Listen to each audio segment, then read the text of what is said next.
Hey, Heather, welcome to the Happy Healthy Caregiver podcast. Hey, thanks so much for having me. I'm so excited to be here and be able to chat with you. Yes, I'm excited too. And I know you've listened to the show before, but we kick off all of our shows with the right mindset and a little bit of words of inspiration. And so something from the Happy Healthy Caregiver jar. I would love to get your thoughts on this today. The quote today is from Viktor Frankl, I think is how you say his name. It's from the Man's Search for Meaning, or he wrote that. And it says, when we are no longer able to change a situation, we are challenged to change ourselves. I like that. I think that for me, that I wonder if Viktor Frankl is the same person that he wrote about tragic optimism. I think that's the same person. And so I've always viewed myself as a tragic optimist. And so we all have pain, we all have suffering, we all that's the human condition, right? But how you react to it and what choices you make really do help guide your life. And so I love that because there's often you run into roadblocks and things that you can't move. I think of it almost like, in a movie, you have an explosion, and when things come down, that's sometimes life. And you can move certain things like to make a pathway, but some things are immovable, and you have to figure out how you're going to pivot to work around that. And so, yeah, I love that quote. I think it's super powerful, and I think it also empowers you with your life. And I love that. And I love that phrase, tragic optimism. I'll have to do some research on that, but kind of goes with the word I've clung to lately, which is brutal, brutally beautiful. Because two things can be true at the same time, really. And no one knows that better than caregivers, I think, because we have extreme highs and extreme lows, I think, in life. Very, very cool. I reminded me of the No Barriers mantra too, a little bit. Yeah. What I was going to say, first of all, brutally beautiful. I've used that quote, I think probably my whole life in writing and everything. And then I have a project coming up called Brutally Beautiful. So we're like on the same wavelength today. Yeah. What is your project coming up? Can you share? We'll just how about, can I say stand by? Stand by. Yes. Very cool. Yeah. So I love that.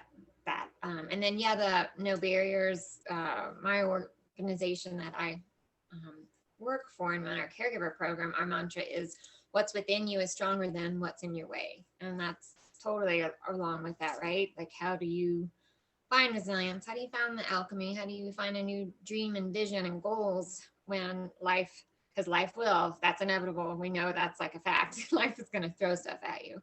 Some people it throws more, some people it throws less. And it's like keeping that in perspective. Yeah, so many curveballs we get, and resilience was definitely the theme of last year, 2020. I think we've all learned a lot about ourselves through that.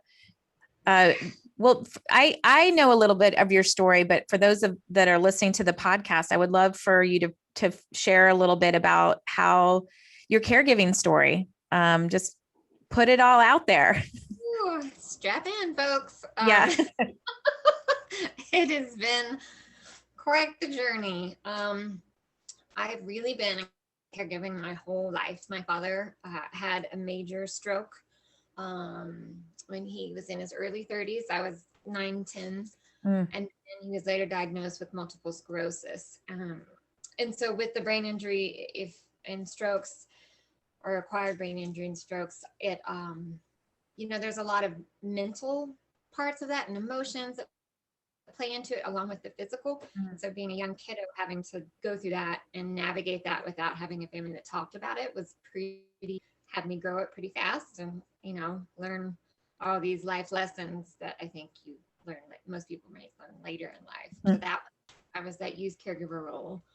And then I had a mom, or I still have a mom that she has severe mental health issues. And then, so growing up with that, and then 2 brothers, the same thing. So it was a lot growing up as a kiddo.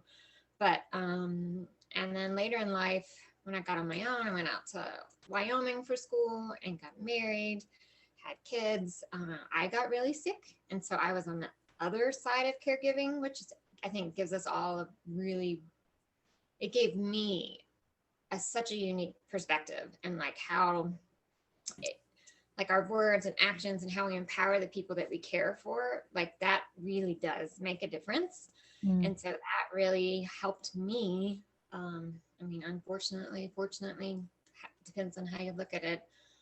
March 10th, 2015, my oldest son, Connor, was walking to school and he was hit by a hit and run driver and left on the road paralyzed. And the thing, and I'll backtrack a little, that morning we had like a typical mother son fight at 16, right? I mean, you're not, there's that friction, which is natural and you know how it goes. But he left the house. Usually we always say, make good choices and I love you. And he stormed out before I could say that. So as he did that, I immediately was like, man, I was like, oh, I hate leaving it like that. And he's like, you know, just let him cool off. And then I heard all these sirens, and it didn't even occur to me that might, like, I was like, actually, I had a couple of friends who were like, oh my gosh, you heard the sirens, I hope everything's okay. And so then I had a bad migraine and took some medicine and lay down, and my husband comes screeching in the driveway and runs in the house. He's like, why are you picking up your phone? And I was like, whoa, like I've had a headache. I was laying down. What's going on? And he's like, Connor's been in an accident. And it was like the biggest punch in the gut face, just like, whoa. And I was like, oh my God, those sirens were him. And there's so many that you knew it wasn't good. And I was like, okay. And Matt and I both looked at each other and we're like, oh my God, don't let that be the last words that my hears me say. I don't want to leave it that way. And so, you know, the hospital doesn't tell you much. They just say he's in critical condition. You need to get down here as soon as you can.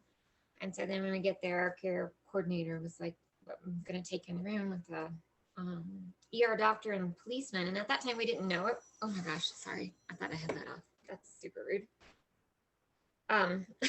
Sorry. No worries. We'll edit it. I don't know why that's not going off.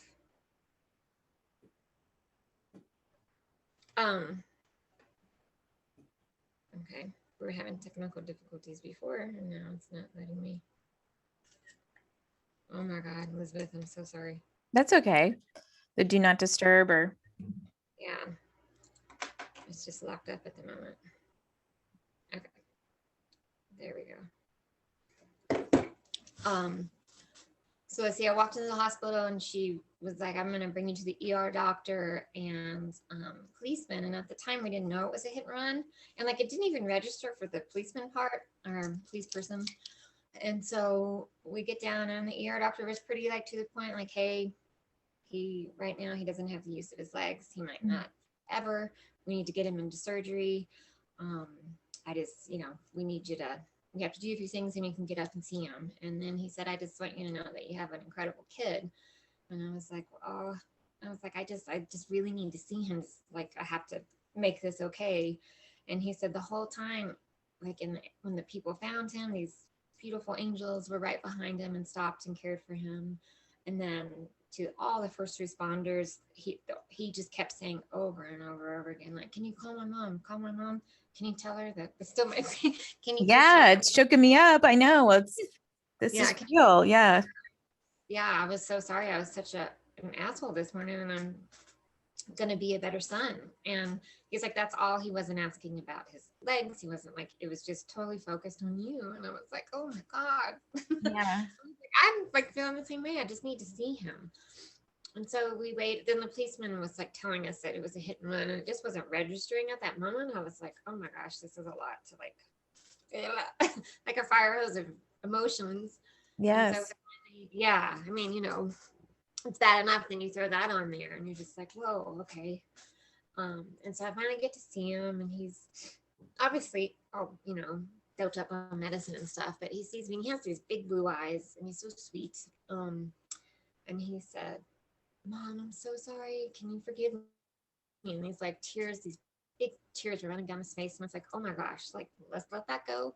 We both weren't our best this morning, but we're here now and we have each other. And life is obviously going to look a lot different. And I said, but I promise you, I'm going to stay by your side. We're going to do everything we did before. It'll just look different and we'll figure this out together. And so then he looked up and he said, can you fix my legs? And that was like, because as a parent, you're supposed to fix things and protect your kiddos. But I mean, life again, those are those roadblocks and you have to figure out how to pivot. And I just said, you know what, honey, I wish I could, but I can't do that. I promise, again, I'll be there for you and we'll get through this together. And I just said, I need you to get through this surgery and we'll see you on the other side. And, we'll just kind of go from there. That's all I can promise right now. I can't promise anything else. I've always been I'm a pretty brutal, honest person. And I have been that way with my kids. Like, it's just like, this is how it is. And we're going to have to figure it out. And so then I left him, and that next morning, he woke up and we asked him, like, I think Matt asked him, how are you feeling? I'll do the G-rated version. He was like, I feel like a car hit me, like, as a joke. So I was like, Connor. And I knew at that point he had his humor. We were going to be okay. Obviously, I think when he first had that, I didn't know people that have an SCI injury don't have. I just thought, oh, can't use your legs. Like, What's an SCI injury? Spinal cord injury. Oh, SCI. Got it. And so I didn't know everything that came with that. We spent a week at Medical Center of the Rockies here in Loveland, and then went down to, we were like talking about where are we going to rehab? Like, we were looking in California where Matt's parents live and all over. And like, that's a whole, like, if you're going through this, you have to deal with, as we all know, you're dealing with insurance and jobs and all that, trying to orchestrate it. But our big thing was like, okay, is he going to rehab? What does that look like? And so then we found Craig Hospital in Inglewood, which is like a top, I mean, I didn't even know that it existed. It's a top rehab facility, like in Colorado. One of the best in the nation. And so we did an interview with them and they accepted him, and we went down, and me and Connor spent 2 months. I think I spent 1 weekend away. My husband was like, let's get you out, because I think another thing a lot of people don't know, when you get into that rehab facility first, when you get there, I know it doesn't, this sounds pretty naive, but I think everything has to kind of lay out when you get there. There's everybody in chairs and braces and walkers, and they also are really good with traumatic brain injury in general. But there's this laughter and this joy and this palpable, like, hope. And I think I didn't, for whatever reason, because my rehab experience had been with my dad, like, way in the 80s, it's Right. so different now. And that's when it hit me. We let Connor go in the elevator, and they took him to his room, and I stayed back, and for 4 floors, I just like lost it. I hadn't really lost it. I kind of go in, I definitely, when you do fight or flight, I'm fight, like, okay, this is what you have to do. And it just all hit me, because I was like, oh my God, like, he's really going to be in a chair. He's paralyzed. And then they tell you everything that goes with it. You don't have bladder control, bowel control. You can have this autonomic dysreflexia, which can be fatal. It has to do with blood pressure. And then you have bed sores and all this. And it was just, and especially for your 16-year-old. Yeah. You've had all these dreams and hopes for him, and he still has them. Yeah. And but that's they're different.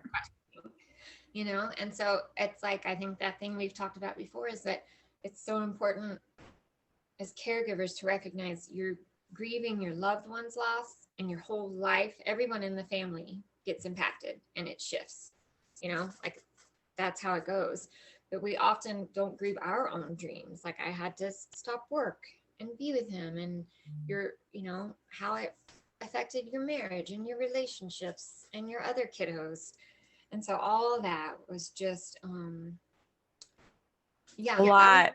It's a whole lot. And in rehab, I think they keep you busy. That's the other thing. When you get there from 8 to 5, you're just like class, booked. And it's tiring, So by 5 o'clock, you're both like, oh my God, I just like, I have nothing physically, mentally, emotionally left. And basically that's when it hit me. I'm like, oh my gosh, I've really got to start taking care of myself. And I asked a bunch, at that time, fortunate, unfortunate, there's 6 teenagers there, which they are like, we never had this many, which was great for Connor because he got a group of people that got it, at 16, everything you go through. You still connect with them? Yeah. Actually, we just saw Gracie Fisher. It would be last year we did a trip out to, no, wait, was the year before? It was right before the coronavirus. Yep. Control. But yeah, I'm still in touch with a few of the moms pretty closely. And that was when I said, hey, let's go for a drink, because like they're in there, like I need to decompress and kind of wrap my head around this. And they looked at me like I was nuts. They're like, are we allowed to do that? And I was like, I'm pretty sure if there's ever a time we all need a drink, it's probably yeah. So yeah. And that's an autonomy. Caregivers do not give themselves permission to take care of themselves. And that's when I really started looking up resources and foundations, and I didn't find anything that I necessarily wanted that was suiting what I felt I wanted. And so I started the Arch Foundation, which at that point, it's, oh my God, I'm like having advocacy, resources, caregiving, and hope. And it was basically, I wanted to have an in-person retreat for caregivers and have monthly like meetings where we did something. It was an art project, or we did a yoga class, or something like that, where we could get together and step outside of our caregiver role. Yeah, it was about you as a caregiver and what you needed. So good. Yeah. And so fast forward, I merged with No Barriers, which we can get into later. And then 2020, threw another couple of big roadblocks our way. My parents, I think, as we all know, as they get older, especially my dad, my mom had a heart attack a few years before. I had noticed some, just how you start to notice things. And my brother called me, he's like, I think you need to come home. I need help. So I went back to set up resources, and they were a lot worse off than I had. We had a pretty estranged relationship. And so I went back, and it was pretty bad. And so I was trying to set up resources and did that. And one day my dad had threatened a couple times. He's like, living like this, people will take their lives. And I had talked to Mom and Eric. I was like, he said this a lot. And I'm like, oh yeah, he talks about it all the time. Really kind of nonchalant. Living like this with MS in particular? I think he was just like, I'm always in pain. And that's what I said. It's that mental part too, that emotionally he was like at a 6-year-old when he went, like, that's where the stroke affected him. Yeah, from the brain injury. Yeah. And he's like, I can't live with your mom. And it's just a whole hot mess of dysfunction in there. And so I was trying to just be like, okay, how do I make all this work for everybody and guard myself? And I was tired. I'd been running all day, hadn't eaten. It was 2:00. I was making tacos because he was like, I need you to make me some tacos. And I need you to go pick up this medicine. And I said, yeah, all that's in the car. Just give me a second to get this going, because I just need this. And totally, like, I guess it wasn't out of the blue, but it was, because I hadn't been around. I hadn't heard him say that so many times. And the next thing I know, I heard his shuffle, and then I heard a gun go off. And I know. While you were there, I knew this part of the story, but I did not know you were there. Yeah. I'm so sorry, Heather. Was fatal? Yeah. Well, at first I was worried because Dad had a temper. And my first reaction was, oh my gosh, it was like a warning shot. And so I grabbed my mom, and she's this teeny tiny little woman, and totally manhandled her, like almost threw her out in the garage. And I got the car keys and left. And then I called 911, tried to gather myself. My mom was in complete shock. I was worried she was going to have another heart attack. And I was just like, okay. And the 911 was like, don't go back in. And I said, I have to, what if he's suffering? I can't not do this. So I left Mom in the car running, and I just ran back probably a half mile. In my favorite black heels. Isn't that weird? What you mean? It's like what you remember, the weirdest things, right? Stick out. It's like, why am I wearing these heels today? I know. of all days. Yeah. No. Yeah. It was like my favorite jumper and favorite heels. And I was like, oh. And so then I remember going up those steps. I was like, I have no idea what I'm going to find. And it's probably super stupid to do this. But I just, you know, it was that thought of him suffering that just was like Yeah. gnawing at me. And so I went in and just said, Daddy, I'm here. I'm just going to check on you. I know if you're upset, just we can work it out. And then there was silence. So I pretty much knew, you know. You beat 911 there when you went back. Yeah. And I was able, in a way, like, I know my husband and friends are like, I can't believe you did that. But for me, in an odd way, his like poor broken body and mind and stuff was horrible, you know, obviously as that was.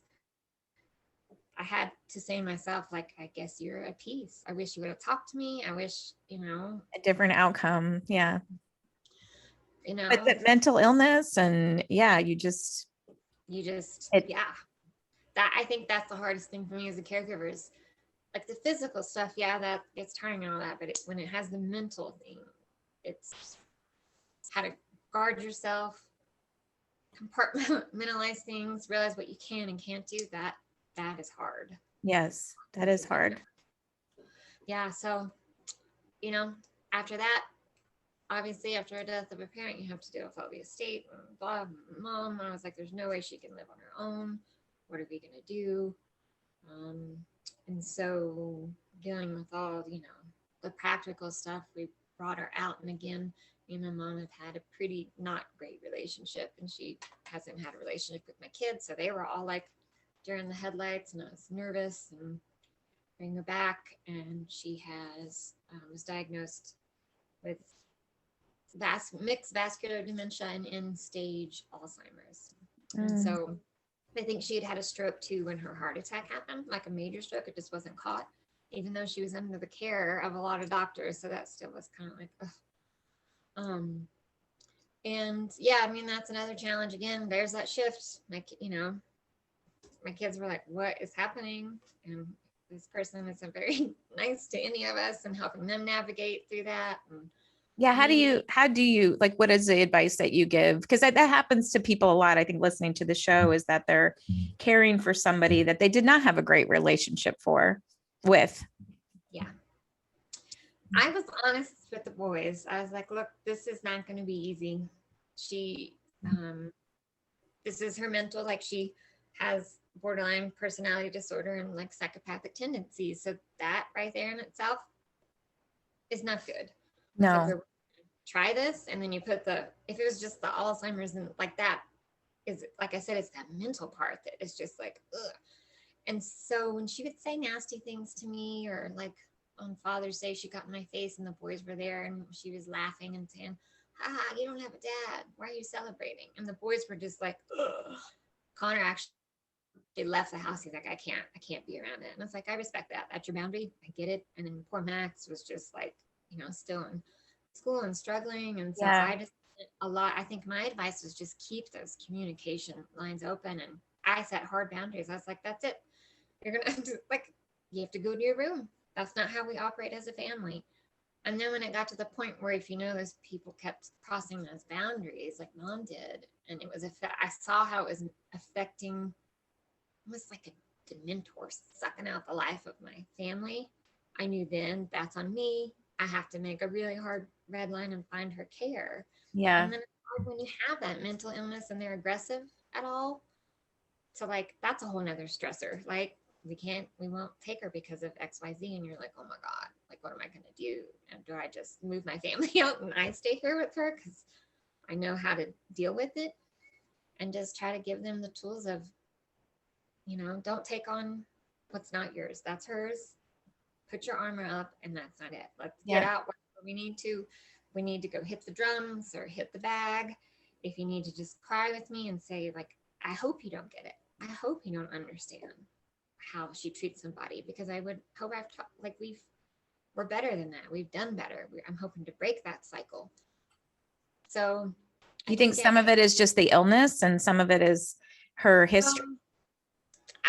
I think Doesn't matter. Yeah. Life. like kind of Just that parent. consistent. I use that word sometimes with people. It's like, why do you expect something different out of people? They're consistent, like the sibling that doesn't help, the friend that says things that's toxic relationships, like they're consistent. And so it's just how you react to it, really. I think that's the thing, is how you react, Elizabeth. Yeah, that's it. Like I've never, from an early age, I didn't try not to take it too personal with her, because she's like my husband, who's like the kindest, sweetest, has like Norman Rockwell family. Aw. My hot mess in there. And he was like, oh, I don't know what to do. And he was like, this is going to sound horrible, Heather. And I was like, I've told you guys, say what you need to say. Like, nothing's off limits. Get it out. I'd rather you get it out this way than have it build and bleh. Yep.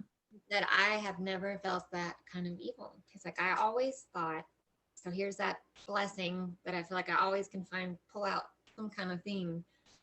My family, I think, had always questioned, is her family that bad? Is she overreacting? Every time we've met them, they seem okay.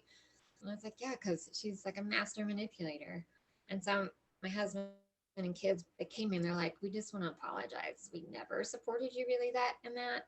Never understood it. And he's like, I get it now. He's like, you were just trying to protect us. And so that whole bleh, if there's anything, it was like, okay, that's Validation. Yeah. like we just came to a really cool shared understanding, and it took 20 years to get here. Yeah.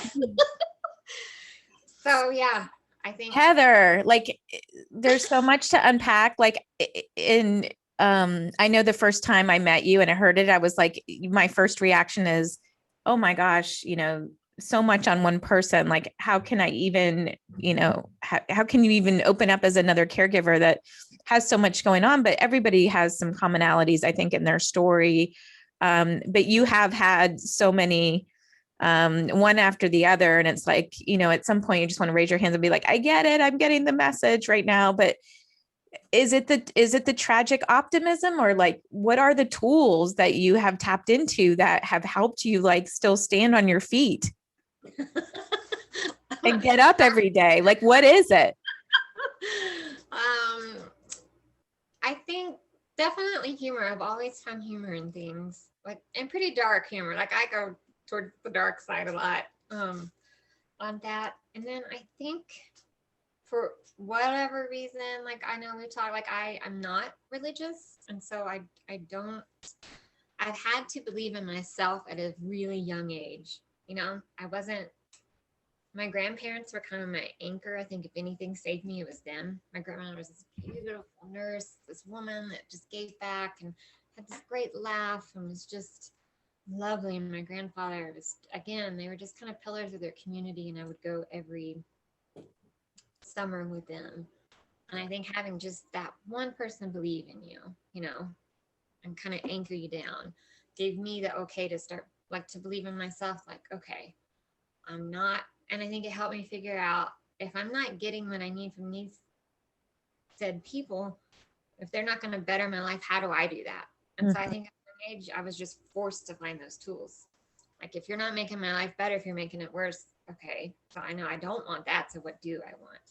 And then just also, I think growing up with like my parents and them, I saw it, bitterness and anger, that choice did, and I knew I didn't want that.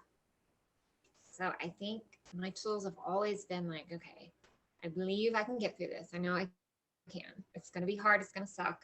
And I need to feel everything. I am super emotional. So I do feel things pretty deeply, but I feel them, and then I can just kind of like, let that go, like, okay. Yeah. Share your 3-day rule, or I love that.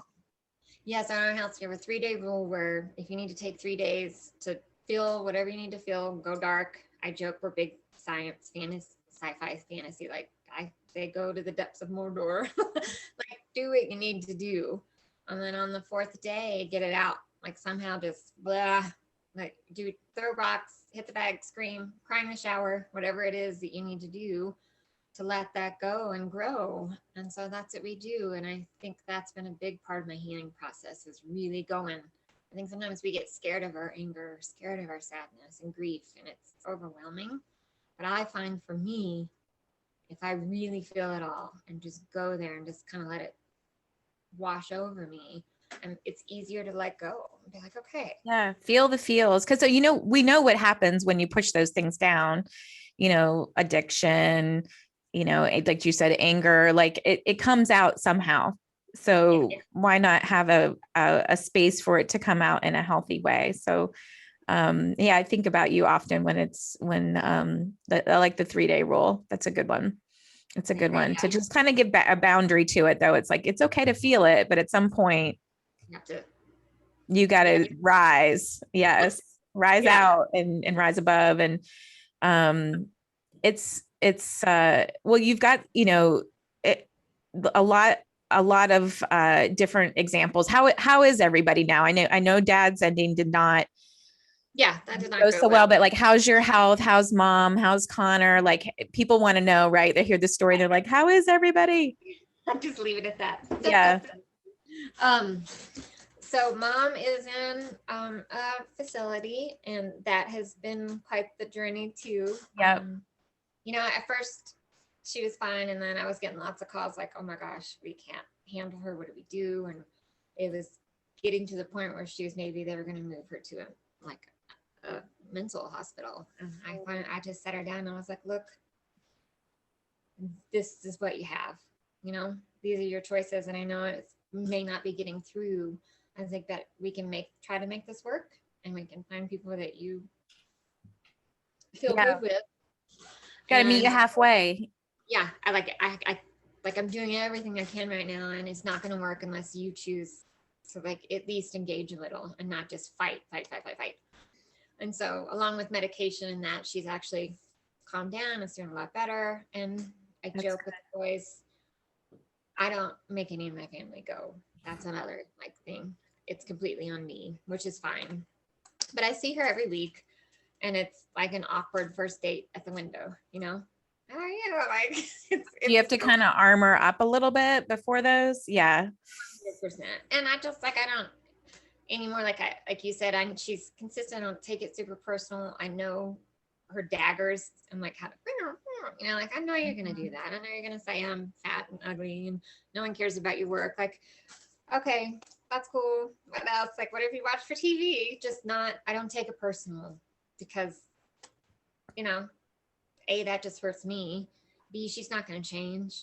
That's how can I get through this? This Makes you angry. Yeah. It's just like Teflon. It's got to It's just okay, I'm going to try to get through this selfishly with the least amount of harm to myself. A, that's taking out my family. B, I know I can handle you. It's not pleasant, but and I had somebody the other day, I think this is a big thing too, if they're non-caregivers listening, or if you're a caregiver, how to reframe people, how they ask. And they were like, you're going to regret not having a relationship with her. You're going to telling me all these things how to feel. And I was like, first I'll stop. I'm just going to stop you there. I didn't ask for your advice. That's kind of hard to say, but you kind of have thanks for the advice, but I really don't need it. I'm totally comfortable in my choices and how I'm dealing with this. And I'll reach out if I do, but I appreciate you asking. Yeah. I mean, they got to walk in your shoes to even comprehend it. That's a lot. How is Connor, and how is your health? Yeah. So my health is good. Knock on wood. I had a scare with skin cancer, and they basically took out most of my calf. So far I'm cancer free. And then diagnosed with Ehlers-Danlos syndrome, which is a connective tissue. It actually, that sounds bad, and there is no cure and all this, but it put an answer to a 20-year history of health that just things were man, we don't know what is going on with you. So I got that. And so just finding new treatments and how to really be gentle and kind on myself, and just go back to if my body's not feeling it, be able to say, no, I can't do that. The boundaries at work, nope, can't do that. That's not going to happen. I can do this though. What are some solutions we can come up with? And so health is okay right now, which is good. I just have to be really, really mindful of what I do, where I get energy, when my armor goes on, when it can come off. And then Connor, he moved out a year and a half ago. And then he came to us and he's like, I need a reset. He's like, can I move back in? And I think it was probably the best way for that to happen, because he went out and wanted to be like a normal 20-year-old. And when you're in a chair, like your health, and his health kind of went, and his mental health spiraled. And there's not much, especially when you're out of the house, you can only control so much. So I had to let go of the reins and be like, okay, when he needs us, he'll come back. I got to trust in that. And he did, and he's back now, and he's doing great. He's looking at starting school in the fall. Good. Working on mental health. And then Max is doing, that kid has been through so much, and he's such a solid kiddo, and he's doing really well. And he's going to study fire science, wants to become a fireman. And, Nice. I love Matt. I met Max on the Moab retreat, the No Barriers retreat last year, which is amazing. We're not a very good kayak couple, I will say, or canoe couple. We had some steering issues, but we had a lot of fun, and the trip was amazing, Heather. I mean, I know we connected, and not everyone was kind of willing to travel. Then we of course took all the safety precautions and wore masks and took temperatures and did everything that we were supposed to do with our small group. But caregivers need a break. A pandemic doesn't mean that they don't need a break. It makes it even worse, frankly. So I got to see people transform in just a short few days. One of my roommates was Eve, and so we had some great, pillow talks and things like that. So, but just watching people like physically go out of their comfort zone and emotionally come out of their comfort zone and like leave as rejuvenated as you could possibly be, was amazing. So it was, they're gifts. Why aren't there more of these respite opportunities for people? I have no idea. And if you're a company listening, that's one thing. It's just like, we've got to get more people on board for funding for this. I think when people hear retreats, they think, oh, and then I hear caregiving. We haven't, and people still to this day are like, well, why are you any different than a CNA? I was like, well, we didn't choose this. Like, it's not a choice. Like, this was thrust upon you. Yeah. And you can't leave it at the office or the hospital or wherever. It's everywhere. Like all the time, everywhere, and you have to, and it's hard, and financially, all this. And so I don't know why when I was looking for it, and it was which I get, like, to be segregated into your health, but for me, I find the magic is when you have, like, if you're a caregiver, you're a caregiver. Yes, they're all going to be some difference and nuances, but like you said, there's those commonalities.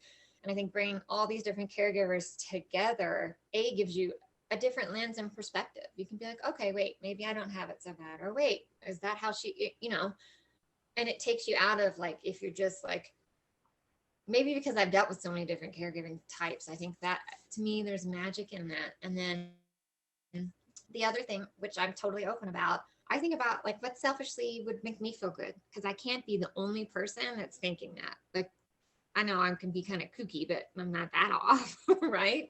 I appreciate all your kookiness, by the way. So love you. Yes.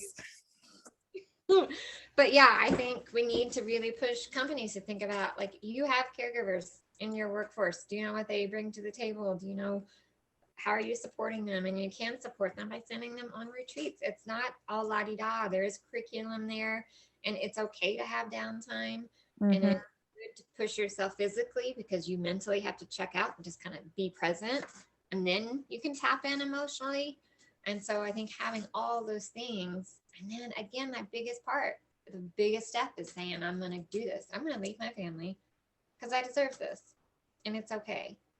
And I want to know who I am again. And those things are healthy and good and okay. And you should not apologize. You should not feel guilty, and take that and own that. And I think companies and people need to wrap their heads around that and really be educated on what is a family caregiver.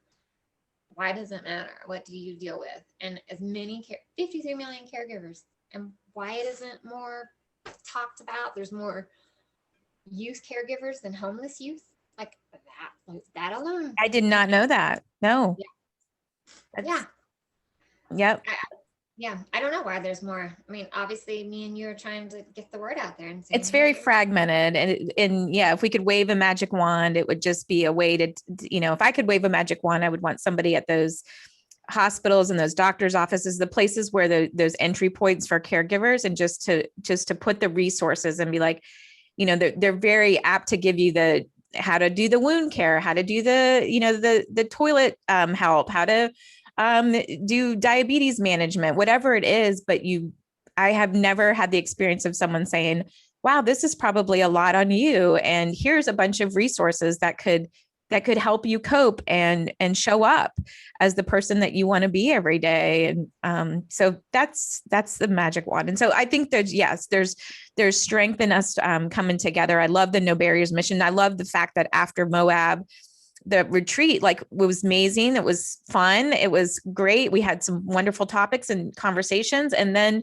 we went back to our lives. And like you said, I got an appreciation for the veteran military caregiver, for with the PTSD, and somebody who's taking care of someone with special needs, a youth with and aging parents. I had something to share with the group as well, but we all kind of do have those commonalities. And then you have your rope team, as you call it, in No Barriers, where you go back and you have these lifelines, this rope team of people that you can connect and ask questions to, and you facilitate that through the No Barriers Caregivers Facebook group, which we'll link to in the show notes, to keep that connection going.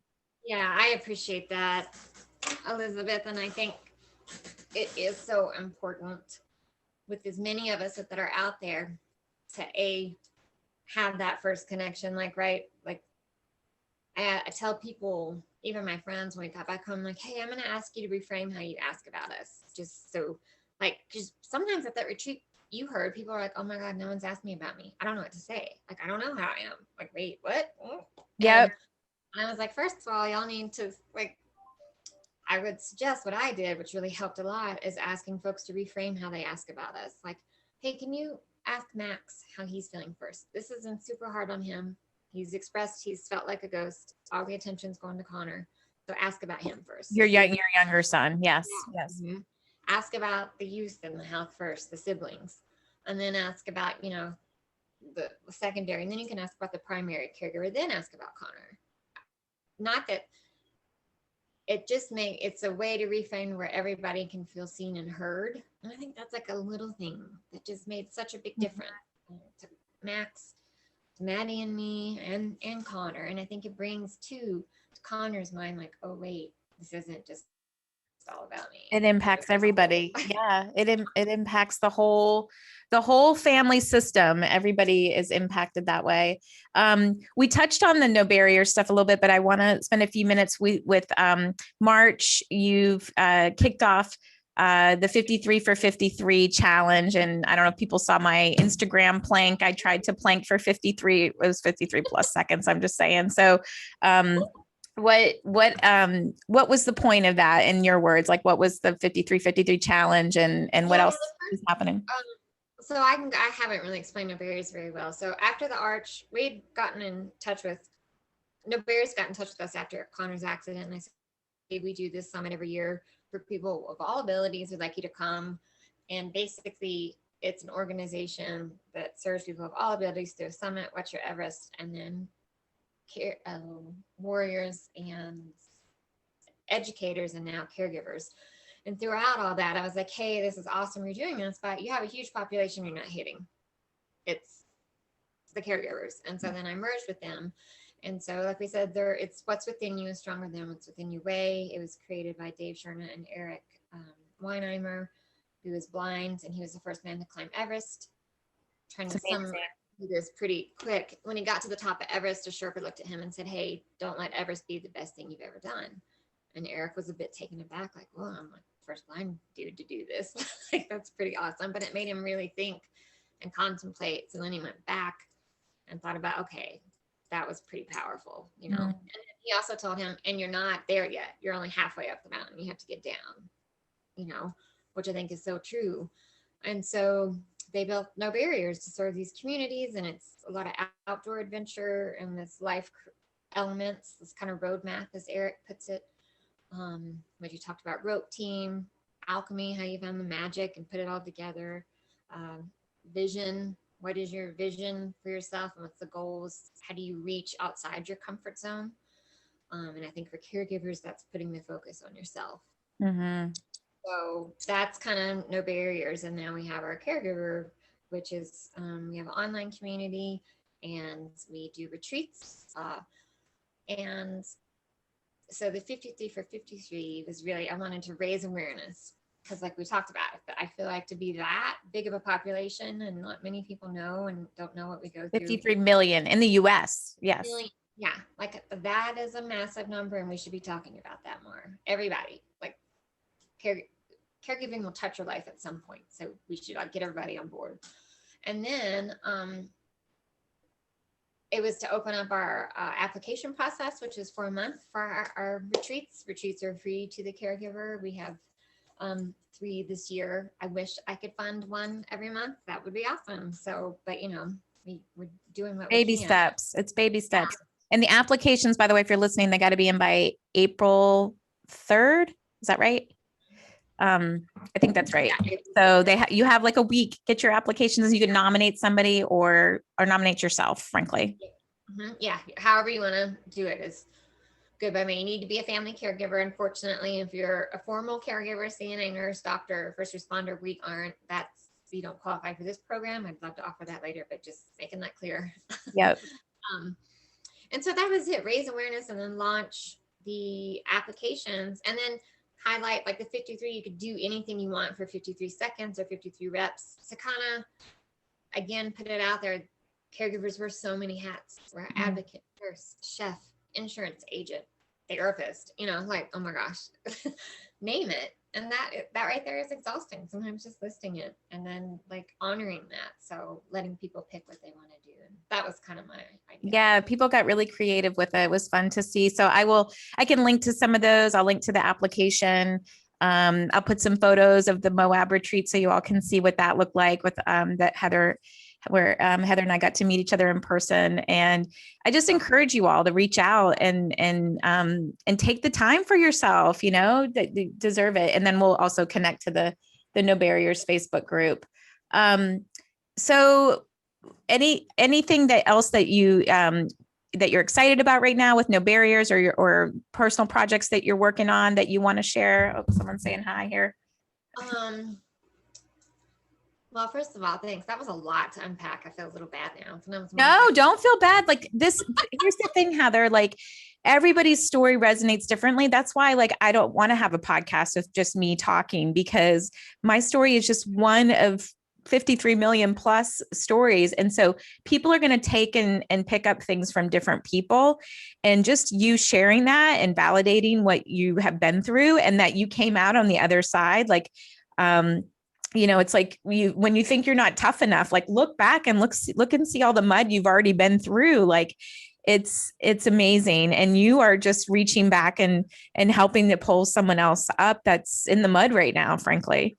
And so it's important. And so I hope it was cathartic. Like it's a lot to unpack. It's, you know, you're super vulnerable and not everybody is willing to do that. And I think we've got to be grateful to the people who can, like, what do you want to know? Like, I'm kind of the same way. Like, what do you want to know? I'll tell you whatever you want to know, because we got to have those people. Otherwise we're just all living in our little shells thinking like, I guess they're doing okay. You know, They're not, they're figuring it out. Like we're human, right? We're going to fail. We're going to try. It's not going to work. I think it's okay to give yourself permission for all of that. And that's how I feel. Like I said, and I know it's that tragic optimism again. Like, yes, this sucks. This is painful, but I always am like, I know I'm going to learn something. And I am right now. Yeah. With the universe, like enough, like share it. Like I'm passing the baton. I've got the lesson, move on to someone else. Exactly. I'm good. Yeah. I get that. Maybe I was a serial killer in my past life, but that's what I'm trying to make up for it. Yeah. Yeah. Just for me, I think it's been really cool to watch my family pass on growing instead of hanging on to bitterness and shrinking and like all of that. And especially through this last year with mom, dad, that we can sit around the table and laugh, you know, I know it's a little thing, but I'm like, oh my God, that makes me so freaking happy. Like we did it. We're okay, you know? Yeah. Yes. Are we scarred and beaten up and, oof, a little worse for the wear? Probably. But we also, I totally believe it's that human condition thing again. We all have our hearts and spirits broken, but if you choose to let love and light in there, man, it makes your heart grow bigger and it makes your spirit grow even stronger. And then Yes. that away. And that's a I love big, didn't you all you have do date nights with your kids, both and your husband, of course. But didn't you all have a tattoo date night? yes, we did. So me and the boys have had, here, several tattoos. Can you, Yep, I see the flower and the yeah, you're talking about the mud. I love the lotus flower because out of mud blooms something yeah. beautiful. And so I truly believe that. And that was for my grandmother when I had to watch, when I was with her when she passed with cancer. And then the broken man symbol is a Craig hospital. You go in broken, but you come out whole. It may not look the same for everybody, but I love that. Like, yeah, you're coming broken, but you come out a different whole. And that's like we all have gone through that. Again, nothing revolutionary. And that's for skin cancer. And then this is the semicolon um, for supporting or different colors of suicide awareness. And so the boys and I started off with the broken man symbol, and then they asked after dad and everything, they're like, Mom, do you feel like we want to do the semicolon? Because my best friend, also one of my best friends, passed by suicide. And so and me and the boys have been really open with that, and they really wanted to do that. And so that's one tradition we have. I know it isn't like normal or, some people might judge it, but it's really cool for us to like be there and share that moment. And then afterwards they're like, that's good. And I think it's that kind of constant reminder, and everybody has their own little rituals, but yeah, tattoos and then date nights are. I like it.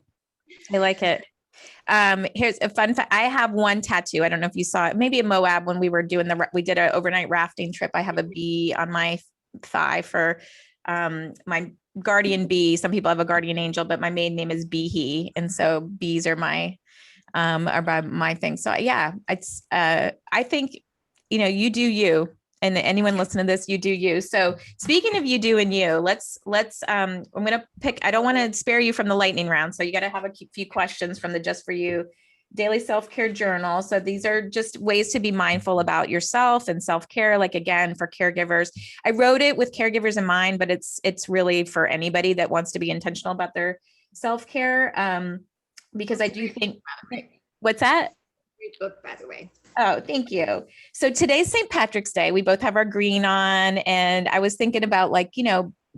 We've been thrown some curveballs, but we've been lucky in a lot of ways. So, how have you been lucky in life, Heather? Oh my gosh. Even with all of this, how have you been lucky in life? That's the one thing I feel like I've been super lucky. I'm lucky that I have such supportive friends my whole life. I'm lucky to find the good in things. I'm lucky to have a beautiful family, friends, community. I get to do something that I love.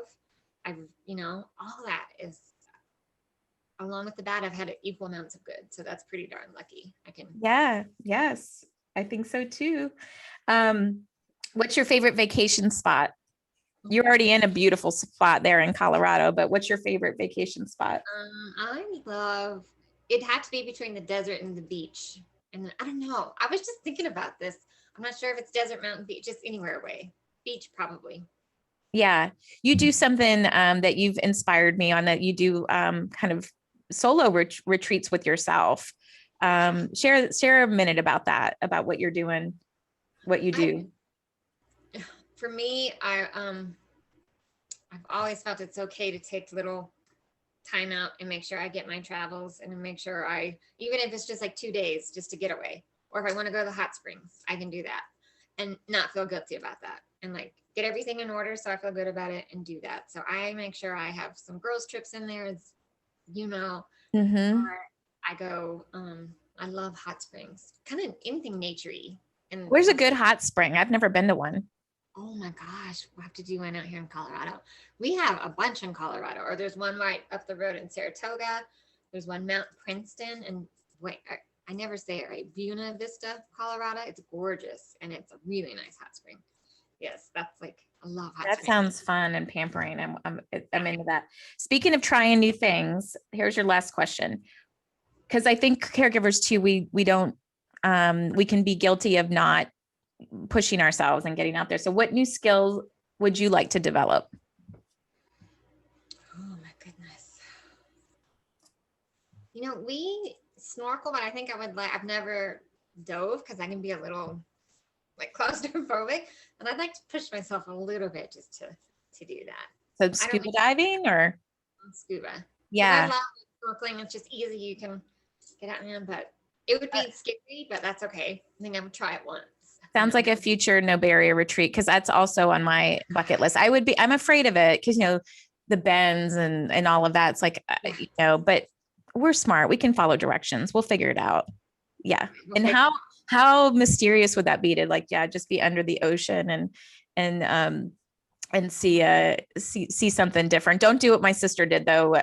My sister took one of her buffet rolls from breakfast and put it in her shirt pocket or something, and then put the wetsuit on, and then was wondering why all these fish were like coming for her in the scoop. So little breadcrumbs were coming out, and I was like, I could just picture it. Like, luckily it wasn't anything too frightening, but yeah. So if you're a scuba instructor, just make sure people take the bread out of their pockets. But well, I love this time with you, Heather, because it's just so typical, right? Like we can hit it's like a dot to dot emotion. But that's, I think, that the takeaway gift of what you put out into the world. So thank you for being vulnerable and coming on the Happy Healthy Caregiver podcast. I know that people are going to get a lot from this. Is there any, just as a final question, like parting words of wisdom, and then where's the best place for people to connect with you? Oh, I don't know if I have words of wisdom, I can say what works for me is really be kind and gentle on yourself. Learn those boundaries. Don't feel bad about it. Reach out.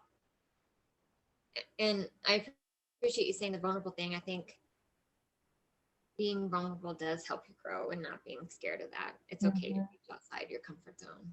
And just be gentle and kind with yourself, and stand, okay. Advocate for yourself as you would advocate, as strong as you advocate for your loved one. Mm-hmm. You do that, some good stuff. We're all winning. And where can people connect with you? All right, people connect. Sorry, ADD brain here. What'd you ask? Where am I? You can connect with me through No Barriers at www.nobarriersusa.org, or through the Caregiver Facebook page. I love it. I'll link to both of those. So thank you again, Heather. And thank you so much for having me, and everything that you do for caregivers. I love you. You're such an awesome person and human, putting good stuff out there. So thank you for all you do. Thank you. The feeling is mutual. Have a great day.